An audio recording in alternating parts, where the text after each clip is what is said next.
प्रिय भक्तजनों, जय श्री राधे, जय श्री श्याम। आज के इस ऑडियो ट्रैक प्रवचन में हम आपको श्री प्रेमानंद जी महाराज जी के मुखारबिंद से निकली वाणी, जिसमें संसार के ज्ञान के बारे में बताया गया है, जिसे आप ज़रूर सुने।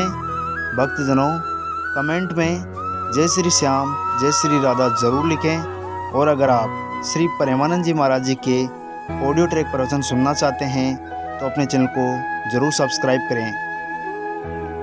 हमारा उद्देश्य महाराज जी के प्रवचन को जन जन तक पहुंचाना है। अपने लोग भजन का मतलब समझते हैं कि एकांत गुफा में बैठ करके जो किया जाता है या एकांत कमरे में बंद करके जो किया जाता है उसे ही भजन कहते हैं। वो भी एक भजन का एक अंग है, पर उसे सांगोपांग भजन नहीं कहते।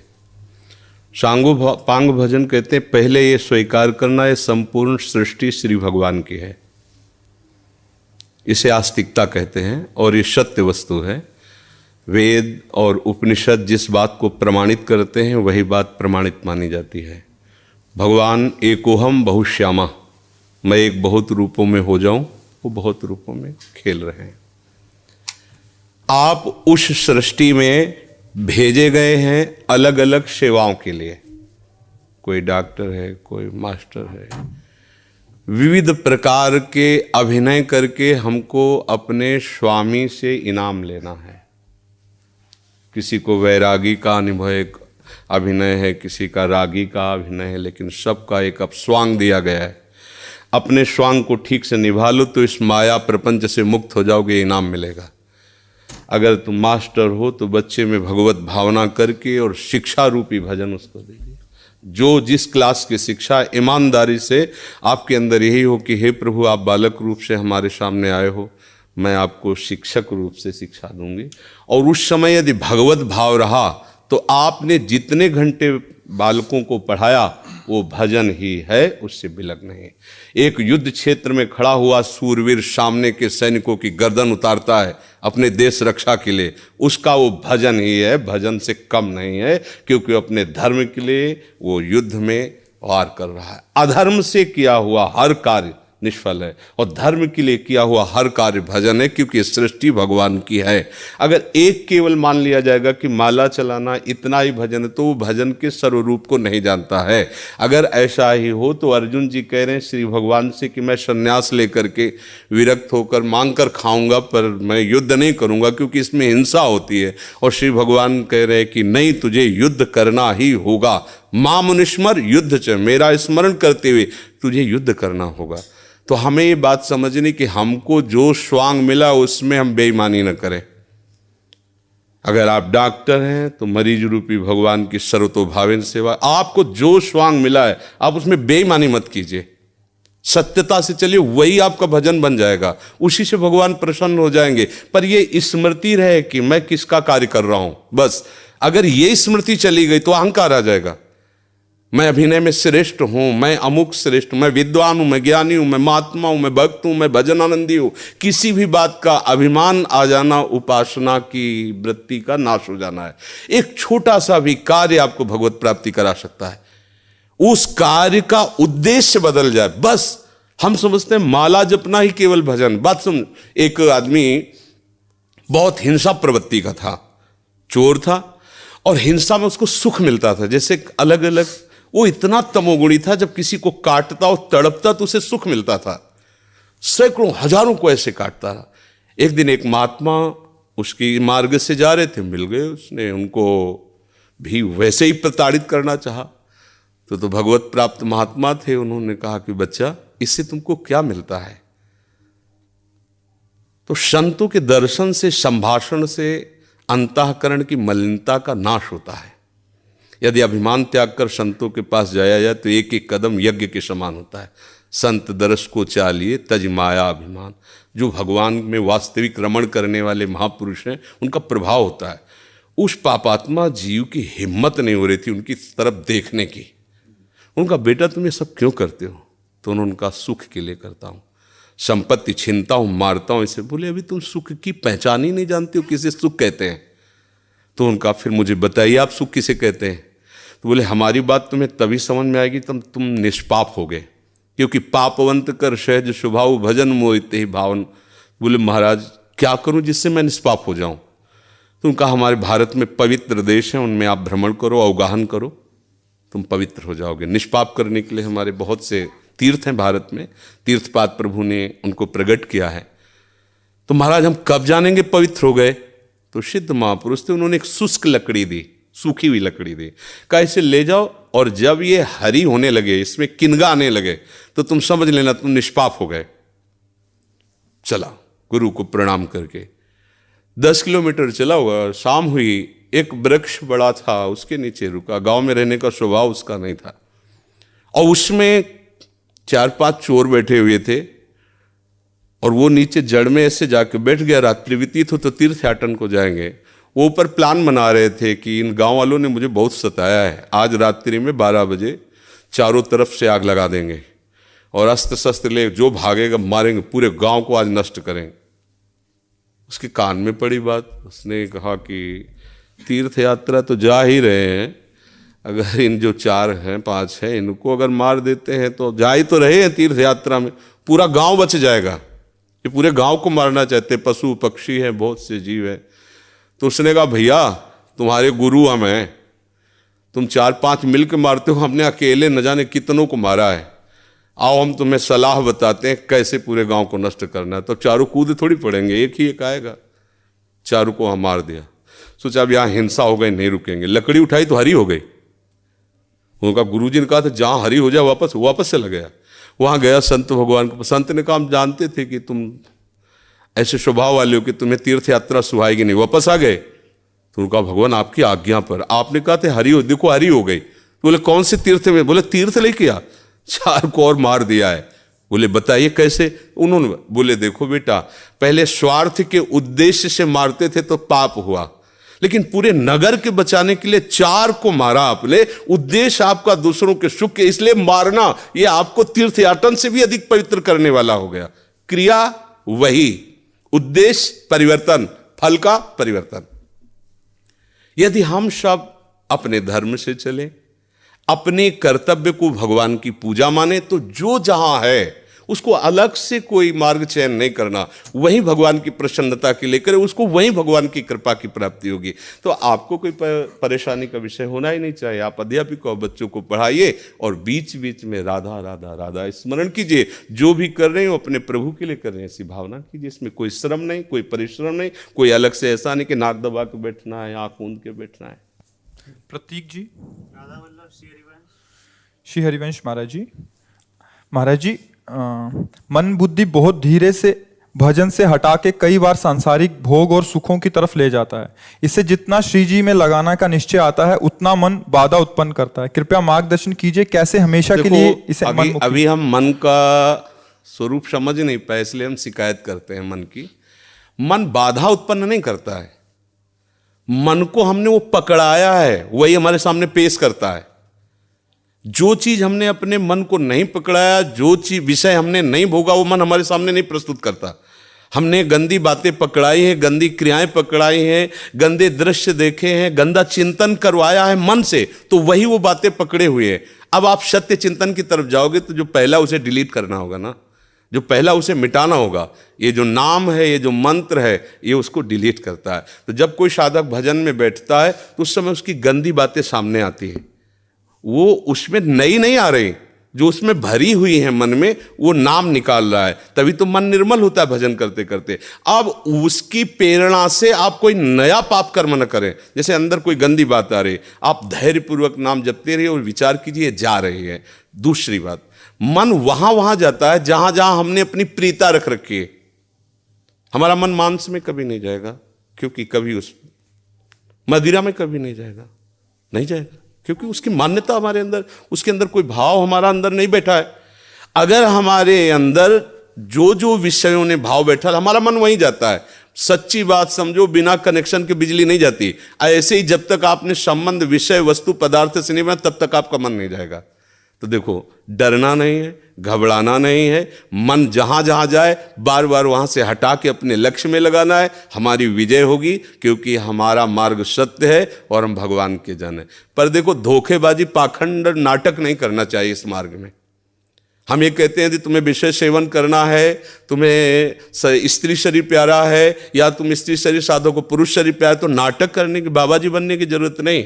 ब्याह करो, जाके आराम से धर्म से चलो और भगवान को प्राप्त हो। गंदी बातें, बेविचार, धर्म विरुद्ध आचरण करना, ऊपर से कुछ और दिखाना, या हमारे प्रभु को पसंद नहीं। मोह कपट छल छिद्र न भावा, हमारी योग्यता नहीं इस मार्ग में चलने पे। इसलिए भगवान से प्रार्थना करो कि हम नहीं चल सकते, तो आप जिस मार्ग के पथिक बनना चाहते हो बनो, लेकिन सच्चाई से चलो, तो वहीं तुम्हें भगवान की प्राप्ति हो जाएगी। हमारा मन वहीं जाता है जहां हमने सुख बुद्धि कर रखी है। अगर भगवान में सुख बुद्धि हो जाएगी तो हट नहीं सकता। सा वही मना कृष्ण पदार विंदयो, आपका मन प्रभु में लग जाएगा। बोलो, हम जब किसी फिल्म को पसंद करते हैं, उसको बैठ के देखते हैं, 3 घंटे में किसका मन कहां जाता है? बोलो, कहां जाता है? कोई अगर बता दे कि 3 घंटे मेरा मन, अगर आपने पसंद किया है उसे तो, और आप जब देखेंगे तो आप 3 घंटे समाधि में रहेंगे, दुनिया का पता नहीं रहेगा। ऐसा क्यों हुआ?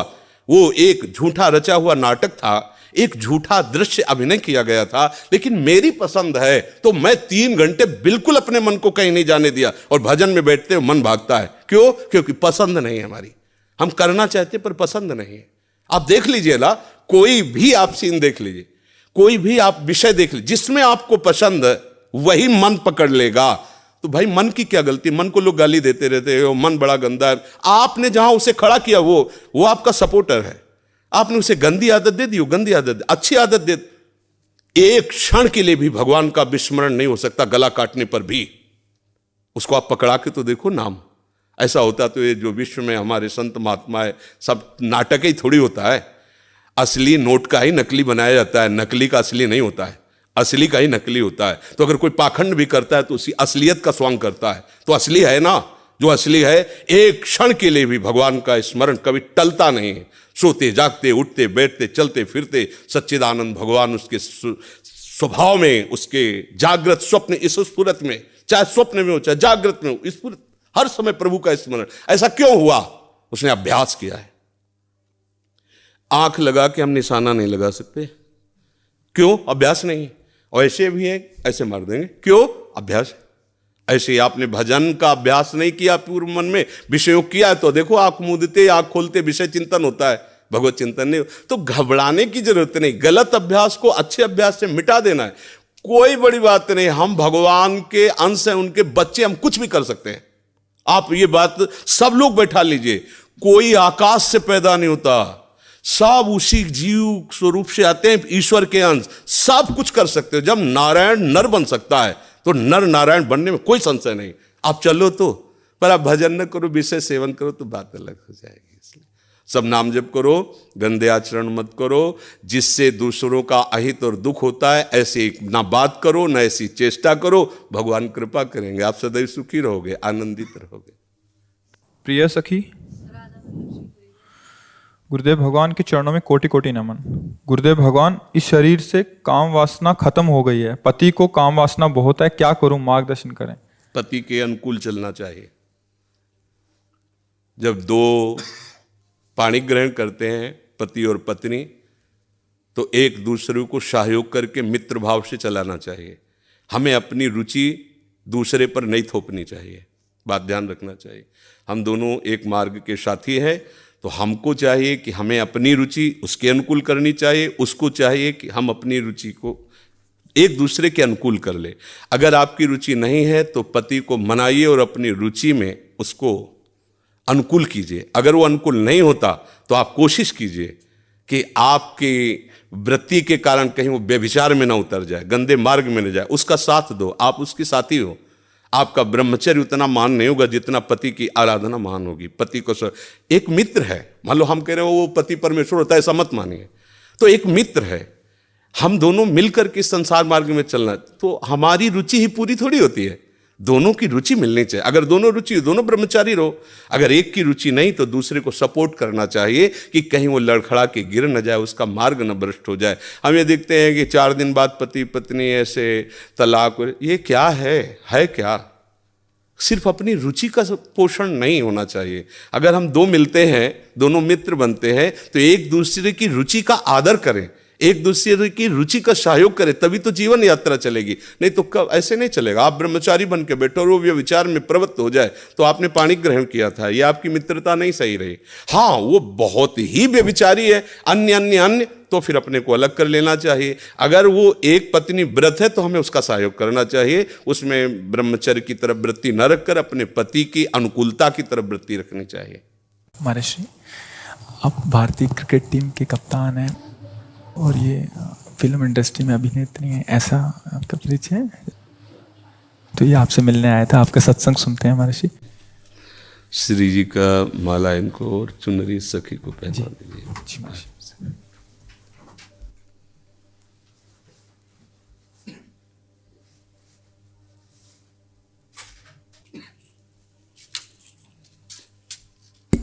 हाँ, सखी को पहना दीजिए।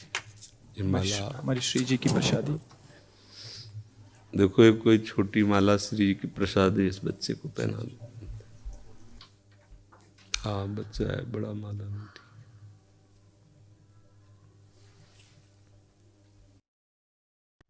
ठीक है, आप आ जाइए, और भी जने मिलने वाले हैं। ठीक।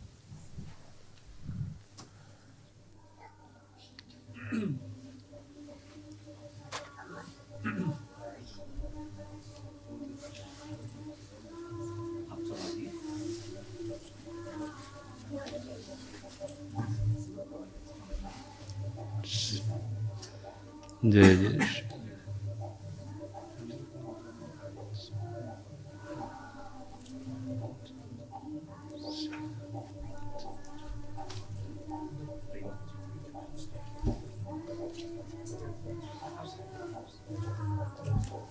प्रतिमा जी अमेठी से।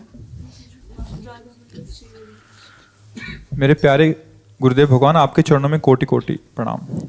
गुरुदेव, घर की परिस्थिति अनुकूल नहीं है, वहां का वातावरण का प्रभाव इस मन पर बहुत प्रभाव डालता है, जो नहीं करना चाहिए वो भी करवाता है। हे नाथ, हम कैसे भजन करें, कुछ समझ नहीं आता, बहुत पाप हो जाता है। हाँ, नाम रूपी बल हृदय में धारण करो, किसी के सहयोग की जरूरत नहीं, कुछ कहने की जरूरत नहीं, बस बात समझो। नाम रूपी बल हृदय में धारण करो, सब कुछ हो जाएगा। नाम महाबल। अगर नाम जप नहीं करोगे तो ना प्रार्थना से कुछ होने वाला है, ना किसी के सामने रोने से कुछ होने वाला है। नाम जब करती हूँ तो ऐसी मतलब कि ऐसा मतलब क्रोध आ जाता है, वो पूरा हट जाता है। वो क्रोध भी नष्ट हो जाएगा। कैसे हट जाए? राधा राधा राधा राधा राधा राधा राधा राधा राधा हटा दे कोई, कैसे हटाए? जो हमें पकड़ना वो हटा कैसे सकता है? नाम से बड़ा भगवान को भी नहीं रखा गया सामने। भगवान भी कहों कहाँ लग नाम बढ़ाई राम न। फिर क्रोध क्या चीज़ है? ये काम क्या चीज़ है? हम लोग बहुत बच्चे जैसे हैं ना, जैसे भेड़िया दूर से दौड़ावे तो हम डर जाते हैं। नहीं नहीं, हम कोई और नहीं, भगवान के अंश हैं, हम कोई साधारण नहीं। पहले आप अपने को समझो। ना आप स्त्री हो न पुरुष हो, पोशाक धारण की हो स्त्री पुरुष की। आप सिंह के बच्चे हो, दहाड़ना सीखो, भेड़िए की तरह मिमियाना नहीं। पक्की बात समझो। हमारी बात समझोगे तो आप चलोगे, नहीं तो बात समझ में नहीं आएगी। पहली बात समझो, आप न स्त्री हो न पुरुष हो, ये पोशाक है। सच्चिदानंद भगवान की तुम अंश हो, तुम्हारा स्वरूप भी सच्चिदानंद है। चलो ये बात नहीं समझते हो तो इतनी बात पकड़ लो, नाम पकड़ लो। नाम तुम्हारा ऐसा साथी है कि अंदर बाहर सब जगह चकाचक कर देगा। गोस्वामी जी कहते ना, राम नाम मणि दीप धरी, जी है देहरी द्वार, तुलसी भीतर बाहरो, जो चाहस उजियार। श्री हरिवंश महाप्रभु कहते हैं, इहि परलोक सकल सुख पावत, मेरी शोभैया कृष्ण गुण स। यहाँ और वहां। अब बात ना मानो तो रोते रहो, फिर क्या कर सकते हैं? आप जब के तो देखो।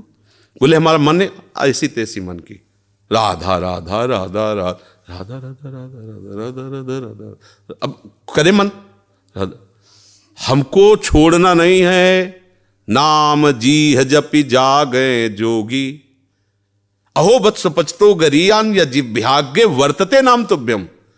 जिभ्याग्रे, मन से नहीं कहा, यद जिभ्याग्रे वर्तते नाम तुभ्यम, अहो वत्स पचतो गरीयान। वो चांडाल भी श्रेष्ठ है जिसकी जिभ्या के अग्रभाग पर हरि नाम है, कृष्ण नाम है, राधा। आप समझो, हमें रोने की जरूरत नहीं है। प्रेम में रोना अलग बात है, दुखों से रोने की जरूरत नहीं। अब हमें दुखों को रुलाना है कि अरे हमारा तो कोई प्रभाव इस पर पड़ता ही नहीं, वो रोए बैठ के। अब हम ऐसे भजन करके ऐसी स्थिति प्राप्त करेंगे कि भारी भारी दुख विपत्तियां हमारे ऊपर आए और वो दुखी हो जाए कि इसके ऊपर कोई प्रभाव ही नहीं पड़ रहा है। जैसे हिरण्यकश्यप दुखी हो गया कि मरेगा कैसे प्रहलाद, मृत्यु दुखी हो रही कैसे मार पाऊं इसको, हरि गोद में लिए। अरे समझो, हम लोग हरि के जन, बस हरि को भूल गए, अपने को स्त्री माना, पुरुष माना, पति माना, पुत्र माना, धनी माना, विद्वान माना, ये माना वो माना। ये सब काल के तमाचा में माना ना माना बराबर हो जाएगा। ये तुम्हारी मान्यता, प्रभु का हूं ये मान्यता सच्ची है, और नाम जप करो सब कुछ ठीक हो जाएगा। कोई जरूरत नहीं तुमको किसी के आगे रोने की, करके तो देखो। अब 4 दिन करो, इसके बाद आओ बोलो चेक नहीं आई, समस्या का समाधान, दीर्घ काल तक लगे रहो। भगवान का नाम सत्य है। एक किसान भी जब गेहूं बोता है, अगर रोज खोद के देखे कि अभी जगह है, बीज नष्ट हो जाएगा, उसको बो के ऐसे पाटा लगा दिया, ऊपर से प्लेन कर दिया, और 10-15 दिन के बाद देखा धीरे धीरे अंकुरण आ गया। अब उसी समय सोचे कि इसमें तो गेहूं नहीं लग रहा, चुप रहो, 3-4 महीना उसका और सेवन करो, बाली आएगी, पक जाएगा, गेहूं की राशि हो जाएगी। ऐसे ही अनेक जन्मों से दुराचार, नाना प्रकार के कुकर्म करते रहे हम। अगर न करते रहते तो भगवान मिल गए होते ना। अब पहले नाम वो सब स्टॉक खत्म करेगा, इसीलिए समय लगता है। नाम जप करते करते संचित जो हमारे अशुभ कर्म हैं उनको विध्वंस करेगा और नष्ट करेगा। अब कितने कोई पता तो है नहीं, 1-2 साल की कमाई तो जमा नहीं है, लाखों करोड़ों अरबों जन्म हो चुके, उन सब की कमाई स्टॉक में जमा है। अब उसको भस्म करने का समय लगेगा। चुपचाप नाम जप करो। आगे जो अभी नए फसल है, इसमें भी हमसे बहुत गलतियां हो रही, इनको नाम सुधारेगा। अब बीच में जो उससे आ गया है प्रारब्ध हो, उनको भी नाम संभाल। बड़ा काम है नाम को, कोई छोटा मोटा काम थोड़ी। अब सोचो ऐसे ऐसे किया हो जाए, ऐसे नहीं, लगे रहो चुपचाप। और एक दिन ऐसा आएगा कि आप खुद कहोगे कि ओहो निहाल कर। तभी तो मीरा जी कहते, पायो जी पायो मैंने राम रतन, वस्तु अमोलक दी मेरे सतगुरु। ओहो सतगुरु ने क्या दिया, तब निहाल। यहाँ मंत्र लिए, उपासना लिए, फिर भी जेब में पारसमणि है और 1-1 रुपया मांगते घूम रहे हैं। हमारी दशा क्या है, जेब में पारसमणि है, चाहो तो कुंतलों लोहा को सोना बना दो, पर वो जेब ही में केवल है। गुरु ने मंत्र दे दिया, बात बता दी, उपासना बता दी, करना है नहीं, डोलते रहो, कुछ नहीं मिलेगा। और बैठ जाओ उनके नाम मंत्र को लेकर के, तो क्या चाहिए तुम्हें, सृष्टि का मालिक आ जाएगा, और वस्तु की क्या बात है। पर अब ये ऐसा तो नहीं कि दही में हाथ में दूध डालो दही जब, ऐसा नहीं होता। समय का इंतजार करो और खूब भजन करो। रोने धोने की जरूरत नहीं, रो तो प्रभु के लिए रो। ये आंसू रूपी भेंट प्रभु को चढ़ाए, तो दुख सुख और प्रतिकूलता अनुकूलता अपमान निंदा में क्या रोना। थोड़ा बहादुर बनो। ये सब महाराज जी श्री जी तो मिल जाएंगे ना मुझे, इस बात हम जो कह रहे हैं उसे सुनो। श्री जी मिलना ना मिलना जरूरी बात नहीं है, जरूरी बात है श्री जी का भजन करना। अगर भजन करने में आप जैसे हम कह रहे करोगे ना, तो श्री जी कभी एक क्षण के लिए छोड़ती ही नहीं। अरे आप समझो, जैसे छोटा सा वात्सल्य कण भगवान का एक माँ के अंदर होता है, वो कोई भी कार्य करती है पर नजर अपने बच्चे पे रहती है, उसकी अबोध बच्चे पे रहती है। ऐसे ही अनंत माताओं का वात्सल्य जहाँ से प्रकट हुआ वो हमारी श्री जी है, और हम उनके चरण आश्रित है। हर समय श्री जी हमें देखती है, पर हमारी योग्यता इसलिए देखने की नहीं हो रही। अभी हम और कुछ देखना चाहते हैं, और कुछ पाना चाहते हैं, और कुछ भोगना चाहते हैं। जिस दिन सारी चाह मिट गई, उसी दिन तुम देख लोगे कि श्री जी तो बहुत पहले से हमारे साथ है, श्री जी तुम्हें बहुत पहले से प्यार कर रहे हैं। इसलिए सावधान। कृष्णा लुधियाना से। श्री हरिवंश बाबा, आपके चरणों में दंडवत प्रणाम। बाबा, मेरे स्कूल में तिलक लगाने से मना किया जा रहा है, अब मैं क्या करूं, मेरा मार्गदर्शन करें। हाँ तो तुम मत लगाओ तिलक, हम तुम्हें बताएं। सूखी रज ले लिया ना, बट्टी सूखी, ऐसे कर लिया, ऐसे लगा लिया, तो तिलक भी लग गया और नहीं भी लगा, कोई तुम्हें डांटेगा भी नहीं। ठीक है, हाँ ना, मत लगाओ। क्योंकि प्रगट में क्या है ना, बच्चा है, साथी भी उसको चिढ़ाने लग सकते हैं, बड़ा भगत, तो मतलब अभी बच्चा है। तो तुम ऐसा करो, जिससे आप रगड़ के लगाते हो ना, उसको रगड़ो मत, उसको सीधे ऐसे करो। ऐसे लगाया, ऐसे बिंदु रख ली, तो तिलक भी लग गया। और भगवान की बात तो जानते हैं, और वो लोग जानते नहीं, तो वो तुम्हें चिढ़ाना बंद कर देंगे और बढ़िया लग जाएगा। ठीक है पापा, तो फिर मैं गर्दन पे लगा लूं तिलक वहां पर? नहीं, सुनो, ऐसे ऐसे चाहे द्वादश तिलक बुला लो, कोई परेशानी नहीं। थोड़ा और बड़े हो ना, और जब निष्ठा आ जाएगी ना, फिर कोई नहीं। अच्छा, शराब पियो कोई डांटता है क्या? टीचर विद्यार्थी को साथ बैठा कर पिलाने के लिए राजी हो जाएगा। लेकिन अगर ये माला तिलक का, ये कलयुग का प्रभाव है, तो बच्चे हो इसलिए, मतलब तुम्हें ऐसा कह रहे, अगर कोई जवान ऐसी बात करे तो उसे हम दबका देंगे। अपनी निष्ठा तो नहीं रख पा रहा, फिर किस बात का भक्त है? ये सम्राट अकबर आगरे आया दौड़े पे, तो वहाँ बड़े बड़े सब जो छोटे छोटे प्रांतों के राज कर्मचारी थे, उनमें मधुकर शाह जी भी थे, हरिराम व्यास जी के तिलक कंठी सब कई ऐसे उनको दिखाए, तो जलन होती है। अब बादशाह है, उसके सामने सब हिंदू चिन्हों से, भागवतिक चिन्हों से युक्त, तो उसने ऐसे देखा कि अधिकतर अधिकारी सब कंठी तिलक, क्योंकि ब्रजभूमि और प्रभाव ऐसा, तो उनका हमारा फरमान जारी किया जाए, कल से कोई भी अगर तिलक लगा के आया तो गरम लोहे से उसका मस्तक दाग दिया जाएगा। कोई भी सभा में तिलक लगा के नहीं आएगा। बादशाह अकबर का हुक्म। मधुकर शाह ने सोचा कि यार जीवन किस काम का, ये भगवान का दासत्व अगर इसे मिटा के गए एक संसारी बादशाह के सामने, फायदा क्या होगा? गला कटवा देना अच्छा है, लेकिन तिलक उतारना अच्छा नहीं। वैसे तो अंगरखी और धोती वो सब राज पोशाक पहन के जाते थे, केवल नीचे धोती पहन के लंबा तिलक, 12 तिलक लगाए, द्वादश तिलक, यज्ञोपवीत खुला, कंठी की माला खुला, तलवार खोशी।